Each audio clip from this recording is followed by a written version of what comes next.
The scourge of God spared not a soul, nor a place. For those living at the time of judgment, it seemed as if the entire world was coming undone. The entire universe seemed to suffer from the wrath of the divine. First, the demonic steppe heathens from the east arrived to terrorize Christendom. With their insatiable hunger for destruction and inhuman lust for the blood of the civilized people, they scorched the earth beneath the hooves of their horses, a token to their infernal masters, one would assume. After the Tartar menace came a great famine which was so severe, formerly God-fearing people resorted to infanticide and cannibalism. The great hunger had driven humanity to consume its own. Many a soul had died during those 2 dreadful years of crop failure, famine, and cattle pestilence. After the great famine, the worst of the plagues had arrived upon humanity. It spread from the east, via the seas and trade routes, an unseen plague that spared none in its path. A massive calamity that has taken innumerable human lives. Some call it the Great Pestilence, others the Great Dying. The Danse Macabre was a plague that killed most humans living at the time of its outbreak. The catastrophe laid entire cities to waste. Thousands of people vanished from the realm of the living. The dead outnumbered the living soon enough. The society was on the brink of collapse. The situation had turned so dire there was no space or time to bury the dead properly. Masses of humanity had to be thrown together into pits, without a name or any proper burial rites. The stench of death haunted the living, and the towns that had turned ghastly and silent. The pitch-black wings of Samael and Abaddon hung across the sky. The end times were upon humanity. Yaroslav Nemec was a plague doctor in the Bohemian lands during the time of the outbreak of the Great Dying. He did the best he could to save those who still clung to life. Despite his efforts, he rarely saved anyone from the jaws of the Leviathan that was the Great Dying. Yaroslav stood at the entrance to the hut of his friend, Jan Kovar, who had suffered the terrible affliction himself. That is, after all of his family, to the plague in months prior. Jan Kovar also took part in burying the masses of corpses that kept on piling up before he suffered the wrath of the pestilence himself. Yaroslav shoved open the wooden door and carefully stepped inside. A rancid smell permeated his nostrils straight through the rag that covered his face, making him wince in discomfort. It never gets easier. The stench of death hung inside the small hut. Yaroslav could almost make out a pale green cloud hanging in the space surrounding him. He braced himself and walked deeper into the hut. "Who's there?" called out a gruff voice in the distance. It was clearly weak and pathetic. "Thank the Lord, you're still alive!" Yaroslav called out in excitement. "It's me, brother, Yaroslav, the physician." The weak voice, seemingly ignoring the physician's call, asking once more, this time attempting to sound more intimidating. "Who is there?" The plague doctor marched into the room from which the voice came, calling out in delight. "It's me, Jan, me, your physician, your friend." In the small room stood a small table, with a bed in which lied a thing more resembling a corpse than a man. His skin sickly pale, his shirt covered in blood. A massive, swollen black scar formed all over the side of his neck. His eyes were red and wild, his breathing hectic and shallow. The man, seeing Yaroslav, screamed, "Get out of here! Demon!" The doctor, taken aback for a moment, tried calming down the plague-ridden blacksmith, but to no avail. The sick man yelled out again, waving a stump where his right hand used to be. "Begone, A violent cough cut his call short. Blood and sickening yellow sputum flowed out of his mouth as he coughed. Yaroslav rushed to the sick man, urging him to lay back down and relax, trying to reassure him he was just the physician. Surprisingly, the sick man managed to shove him with tremendous force, using his healthy arm, before he pulled out a knife from underneath his pillow. "I will kill you, devil, if you don't leave my home now," he hissed out between bloody coughs. "Jan, you're burning with fever. Lie down. Lie down, please, and calm down, lest the plague kills you here and now. Please, listen to me, and lie back down." The plague doctor beckoned to the sick man, who refused to listen. Instead, Jan threw away his blankets and tried standing up on his feet, waving his knife in the air. His grip was pathetic, and he couldn't even stand up straight. The man rocked back and forth, attempting to stand up without any success. His room seemed to spin all around him, and the plague doctor appeared like a multi-headed monster before him. A multi-headed beast, whose heads danced around in a circular motion, almost taunting him to try to hit one of them. Jan coughed once again, this time spitting out only the yellowish phlegm before collapsing onto his bed, unconscious. His knife fell down, grazing the stump that remained of his right arm. The plague doctor looked at the mess of a man with sheer bewilderment. The entire scene was painful to watch. First, he had to see the man's family die out a horrible death, and now the man himself, Yaroslav's friend of many years, was a fever-drunk fool who could kill himself just by standing up. The physician sighed before approaching the unconscious body of the blacksmith and examined the knife wound. "I think that's fine. I was going to give him another course of bloodletting. Might as well use this wound." He then pulled out a small bowl from his pouch and placed it under the limp arm of the sick man. Yaroslav let the red humor flow freely into it for long minutes. The physician stayed with the sick man until he woke up with a pained groan. By that point, Yaroslav had fallen asleep in the other room of the hut. Jan groaned and moaned in pain before coughing violently again and spitting loudly on the floor. Yaroslav was woken up by the commotion and dragged himself towards his patient. "Doctor!" he managed to yell out once he saw Yaroslav standing at the entrance to his bedroom. "Kill me, doctor!" The plague doctor stared at him with bewilderment once more. "No, I can't do that. It's not my job to decide the fates of—" His speech was cut short by the labored laughter of his patient. "I was pretty sure I'm already dead, Yarek. I saw a multi-headed serpent crawl into this room and try to devour me before everything turned black.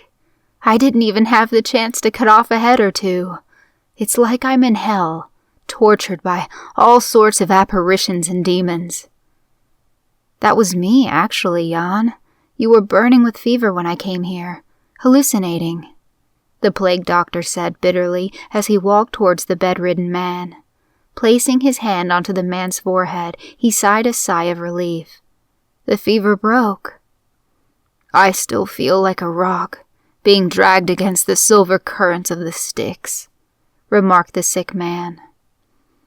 "How would you know about the Styx, blacksmith?" the plague doctor questioned in amusement. "I might possess a lot of brawn, but I also possess a keen mind, good doctor." The two men shared a laugh before the doctor remarked, "You're lucky you were my last patient today. If it weren't for my bloodletting, the disease might have eaten at you faster." "Yeah." The small sliver of light suddenly faded from Jan's eyes. The atmosphere in the room suddenly shifted. It turned heavy and cold. "You know, that part about wanting to die? I wasn't joking." "You're more likely to recover than die, old friend," the physician remarked, placing his arm on the sick man's shoulder. "Most people don't make it this long, and your cough seems to turn less bloody with each passing day." "Yarek, I saw her." "Who, Jan? Who did you see?" The sick man's eyes turned dead, almost as if the light was completely drained from them. He looked straight into the eyes of the plague doctor, as if trying to stare straight at his soul. and, with a quivering voice, he mentioned a name. Michaela. The plague doctor felt his blood run cold. The hairs on the back of his neck stood up as he reared back in disbelief. His heartbeat became increasingly audible. The shock of the revelation forced him to recoil in disgust and pace back and forth around the room, itching his hair manically as he periodically looked into the tearing eyes of the sick man. "It can't be, Jan. It can't be. She was dead. He was cut short by the blacksmith's tearful protest. I know, she was dead. My daughter was dead, as were the rest of my children. But I saw her." The plague doctor stared at him in disbelief. Something wasn't right. Perhaps another fever-induced delusion. He wanted to mention the idea, but opted to let the distressed patient finish. "She appeared in the middle of the night, skeletal, pale, barely resembling herself. She just stood there, over the bed," Jan said as he frantically pointed into the air. Her once lush golden hairs were thin and black. Her green eyes, they were so red. She just stood there and stared at me until I woke up. When I saw her, I cried out in terror. I was in hell. The room was so cold and there wasn't even moonlight shining through like now. Nothing. Pitch black. I swear, I was in hell. I was sure I was in hell." Yaroslav turned around as the man rambled on and walked out of the room, unable to handle the absurdity of the situation. He had seen many delirious victims of the pestilence, none whom had claimed to see their dead relatives rise up. The girl couldn't have been alive, and if she were a ghost, why was she the only one? So many people were buried improperly, and yet this one Czech kid was the one who couldn't cross the veil. Nonsense. "It was just your imagination, Jan. I'll return in a few days. I hope you stay alive until then. There's nothing I can do to help you currently. Your life is in the hands of our Lord. Have faith." The sick man cried out inaudible things as he sobbed, while the plague doctor left his hut. A pig approached him as he walked outside. He recognized the beast, Jan's favorite swine. Pes, named so for his dog-like intelligence. He petted the beast and continued walking home. The next day was to be a busy one. The nobles were always a pain to deal with, especially in times like these. 3 days later, Yaroslav returned to the hut of Jan Kovar. The deathly stench still hung inside the small wooden construction. This time it was mixed with some other smell, something meaty and almost sweet, something familiar. The plague doctor tightened his incensed rag around his face and walked into the room in which the blacksmith was resting. "Doctor, hello," the sickly blacksmith remarked, slurping a stew. "You seem better today, Jan. Did you make that?" He questioned his patient as he sat beside the bed, unpacking the pouch. "Of course, who else could have done that? The ghosts that haunt me?" the blacksmith remarked before coughing straight into his stew. Droplets of blood and phlegm landed inside the nutritious concoction. "Barely managed to do this much. My whole body aches. I feel like the pestilence is trying to grind down my bones every time I move a joint. It doesn't help I only have one hand now."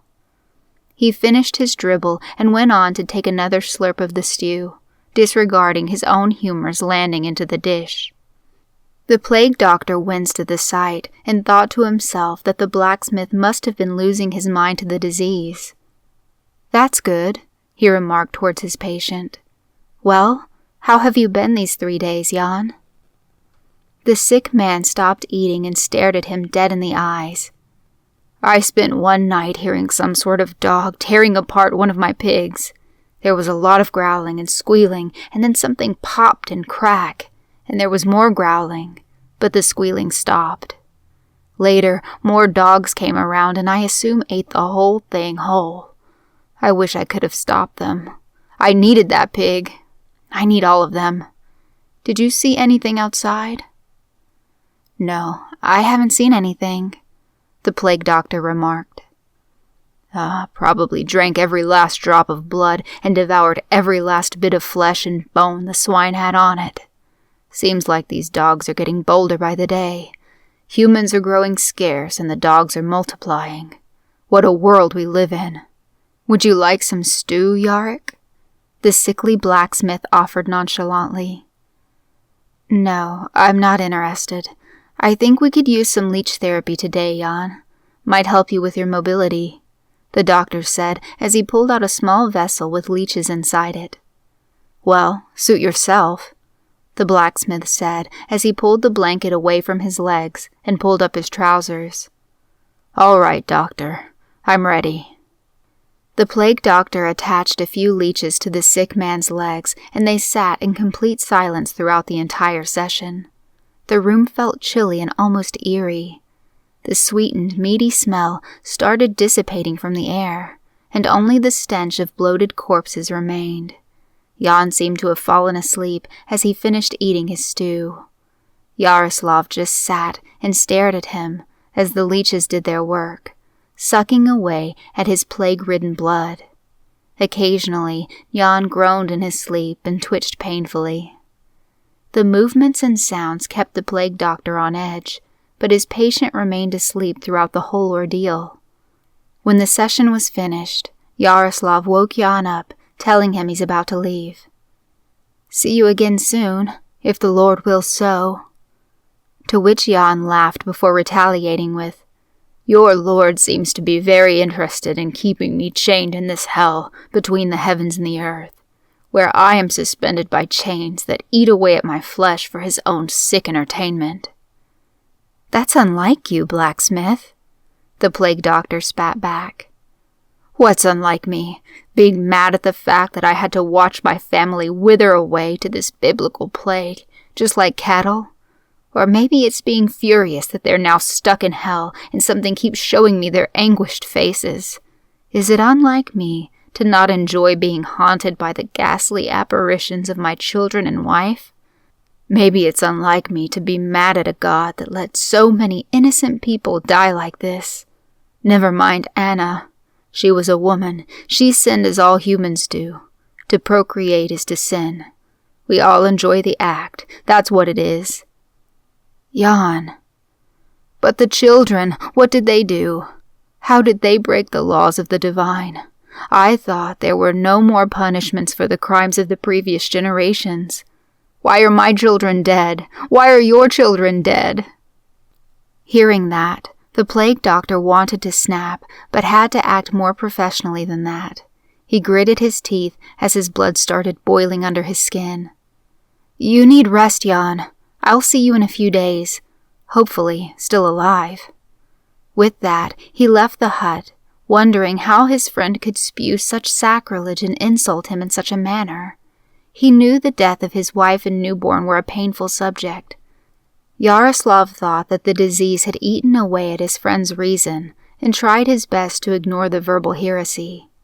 Making his way to his next patient, he noticed something that looked like the top of a pig's head under a pile of rocks. An itch in his inner thigh cut off that thought. He scratched his leg and carried on. The itch hadn't been the reason his thoughts shifted elsewhere. The obvious implication of said itch was, he knew the creeping touch of death had infected him. He also knew he would be soon dying from the pestilence himself, too. He wanted to help as many people as he could before the Lord took him as well. 3 days later, he returned to the hut of Jan Kovar. The stench of pus and rot was stronger than ever before. He walked into the hut with an obvious limp. The lymph node beside his groin had swollen, causing him to alter his gait. The blacksmith looked like he hadn't eaten or drank in days. His body seemed yellowish, almost like the cloud of putrid gases Yaroslav envisioned in his head every time he walked into that hut. The man was barely breathing, blood coated his shirt and blankets heavily. Yaroslav approached the dying body of his friend and knelt beside it. Breaths were shallow and infrequent. He rose back up to his feet, wincing in pain himself. Jan opened his eyes weakly. I'm dying. I'm dying. I'm dying, the blacksmith weakly uttered. Hold on just a little bit longer, Jan. I'm going to bring Father Pavel here. Hang on, confess, and then pass on to the next life. You deserve this much. Hold on just a bit longer, the plague doctor said before walking out of the room. As he exited the hut, he heard Jan Kovar cough so hard he assumed he might choke on his own saliva and die. He marched as fast as he could to the church. He gritted his teeth in pain as his leg and groin burned as a result of the bubo swelling in the region. He walked so fast he failed to see a pig's skull staring at him from a small pile of rocks. Had he noticed it, he'd have found it extremely strange, because the pig's skull looked like it was placed on a rocky altar. An hour later, the plague doctor returned with the priest to the hut of Jan Kovar. The priest walked inside the hut with great discomfort, with the doctor following behind him. The stench inside the hut made the clergyman wince in discomfort and shift around. He muttered under his breath that he hoped this would be quick. Yaroslav was visibly distraught hearing that, but he couldn't afford to show that. He had no desire to be tried for heresy. Once inside Jan's room, the priest was visibly disgusted by the appearance of the dying man.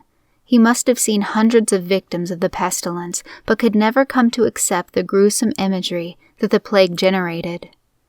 He approached the dying man, trying his hardest to hide the visible disgust from his face. Touching the man's hand, Jan opened his eyes and looked at the clergyman, exclaiming a simple but sharp, "Father, I am dying." The priest signaled Yaroslav to leave the room and stood beside Jan. "I can see that, my son. Do you have any sins you'd like to confess as the Lord is our witness?" "Yes, Father." "Confess and repent, my child." "I've sinned with my heart, Father Pavel. I've received a vision of a tall and shining man with 3 faces and 3 heads. His light was almost blinding. I looked up at his faces, and bands made of gold covered his eyes so he could not sin or speak of our earthly sins. As he stood over a sea of crosses, wielding a great and mighty flaming sword." "It is not a sin to see the image of God, my child," the priest reassured Jan. "Would you like to confess anything else?" "No, Father.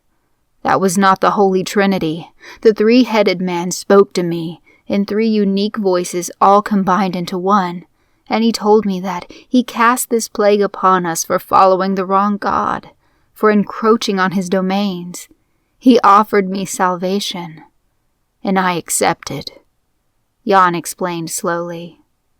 "I see. In a moment of crisis you've abandoned your faith and let the devil take hold.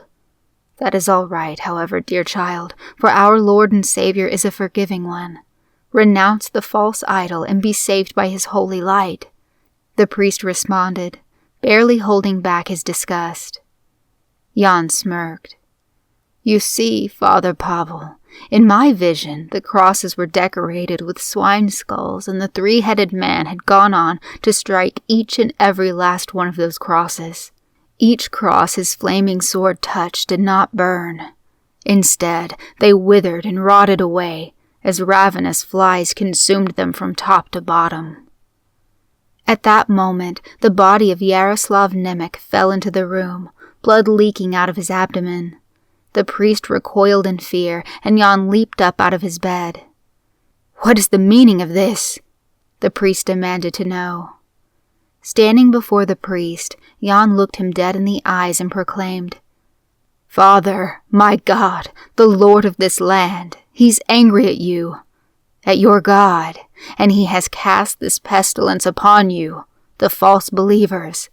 My heavenly master has decided to punish you all, Christians, with the plague of pigs, for only pigs could worship a God that thrives on the senseless mass murder of innocents." "You hear!" The priest's words were cut short as a sharp stabbing pain shot through his lower back. He turned around to see a girl standing behind him, her hands firmly holding on to the large crucifix lodged into the back of the priest. You can't be. I buried," the priest tried saying, as blood crawled out of his mouth. "Oh, she's alive, Father. Michaela is alive and well. She escaped the burial pits. You see, priest, my God would never let a child be buried alive like that. Our Lord actually cures his subjects when they fall ill, unlike your serpentine God," Jan remarked, smiling from ear to ear. "Sadly, every last one of you has to go, even good men like Yaroslav Nemec."